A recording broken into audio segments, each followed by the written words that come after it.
Chicos, les proporciono el material de esta semana. Buenas tardes. En simulación, básicamente todos los modelos o todas las operaciones están constituidas por una serie de ecuaciones. Esta semana vamos a ver el método modular y el método modular secuencial. La semana que viene vamos a hacer el método orientado a ecuaciones. El método modular simultáneo no lo vamos a utilizar porque sería meternos en muchos problemas, sobre todo dado de que no los tengo cerca y debemos de hacer una serie de pasos para poderlo simular en Excel. Hasta ahorita lo que hemos hecho han sido cosas muy básicas, por lo tanto no vamos a meternos en ese tema, en ese tenor. ¿Ok? Ok, el método modular secuencial implica la interpretación de diagramas de flujo o diagramas de proceso. Este método nos va a ayudar para saber cómo se va a comportar el sistema dependiendo de qué aparatos o equipos estemos utilizando. Ok, en este diagrama es el diagrama de flujo de Lee y Root. Les presento un proceso en el que incluyen procesos recirculados. ¿Cuáles son los procesos recirculados? Estos, en donde existe un retorno, ¿ok?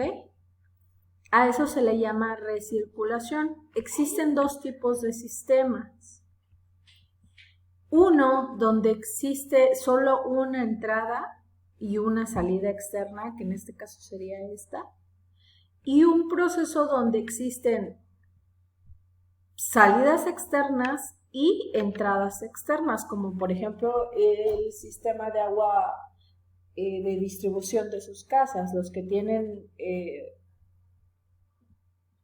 un sistema de almacenamiento como lo es el tinaco, es su entrada externa, que se conecta a la tubería donde normalmente pasa solo el sistema potable y suministra a todos los tanques o los canales de distribución. ¿Ok?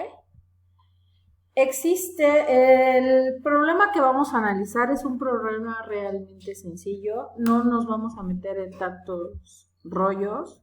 ¿Sale? Ok, dice, resuelve el siguiente problema por el método secuencial. Lo que aquí les están pidiendo es determinar todas las corrientes. Para ello, primero tienen que analizar el diagrama de flujo del sistema. Aquí solo existe una corriente externa que entra, suministra a este depósito o a este equipo 1, después lo suministra al equipo 2 por medio de una corriente 2, que en teoría esta corriente siempre va a ser menor que esta, ¿ok? Y este equipo a su vez recircula al equipo 1 y también tiene una única salida. Nos dan estas especificaciones que tiene la entrada de etanol, o sea acá 50 kilogramos de agua, 50 kilogramos, esta temperatura, esta presión, y dice que por la corriente 4, ¿cuál es la corriente 4? Esta de recirculación. Sale el 60% de lo que entra en el equipo 2. Analicemos qué entra en el equipo 2, solamente la corriente en 2. Y por la corriente en 2 sale el 80% de la corriente 1. ¿Ok? Dice, la corriente 3 es 20% menor. ¿Qué quiere decir? Que del 20% es el 80% lo que tiene acá que de acá. ¿Sale? Del valor menor que la corriente 4. Determina el valor de todas las corrientes. Ok. Primero vamos a sacar una tablita que nos va a decir cuáles son las salidas y cuáles son las entradas externas e internas. En este caso vamos a llamar a EX como entradas externas y SX salidas externas. Determinamos que para la corriente 1 existe una entrada para la corriente 1 y en el equipo 1 existe una entrada externa, más no existe salida. Para la corriente 2 tenemos que existe una salida que sale ¿de quién? Del equipo 1 y una entrada, ¿sale? Que entra al equipo 2. Para la corriente 3 vemos que no hay entrada, solamente salida. Aquí está salida, salida y salida. Salida en el equipo 2 para la corriente 3, solamente hacia dónde va no sabemos. Para la corriente 4 vemos que existe una entrada, que la única entrada que tiene de esa corriente es ¿de dónde? De la corriente 1, del equipo 1.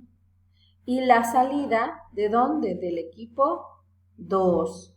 Número total de entradas y el número total de corrientes. ¿Ok? ¿Cómo se realiza esto? Pues primero sumamos los totales, los montos de las entradas. Y después analizamos lo que nos dice, que la corriente 2 es el 80% de la corriente 1. Por lo tanto, ¿cuánto vale la corriente 2? 160 kilogramos. Dice, determinar el valor de la corriente 4, ya que la corriente 3 depende de la corriente 4. Por lo tanto, para determinar la corriente 4, nos dice que sale de la corriente 2 al 60%. Entonces, esto es lo que sale, los 96. Ahora, para determinar la corriente 3, nos dice que es 20% menor, o sea que lo que nos dé de la corriente 4 le vamos a quitar al 20%. Es decir, en este caso, ¿cuál es el 20% de 96? 19.2. 96 menos 19.2, 76.8. Si nos damos cuenta, la corriente final de la sumatoria de C2 más C3 más C4 nos da muchísimo menor que la corriente inicial. ¿Que cuánto fue la corriente inicial? Eran 200. ¿Pero por qué? Porque estamos hablando de que existe, ¿qué? Etanol más agua. Esto nos quiere decir que existe un proceso de vaporización. Por lo tanto, se pierden 20.8 kilogramos de agua. Eso, señores, es el método secuencial. Todo tiene una secuencia, entonces estas, si se dan cuenta, fueron puras fórmulas. Nos va diciendo qué sucede en el proceso. Eso no nos lo decía aquí al principio, pero ahorita sí nos lo está diciendo, que existe algún intercambiador de calor, que existe algún proceso que involucra energía calorífica y por lo tanto se pierde 20 kilogramos en vapor. Muchas gracias, chicos, espero que sea de utilidad. Un abrazo, bye.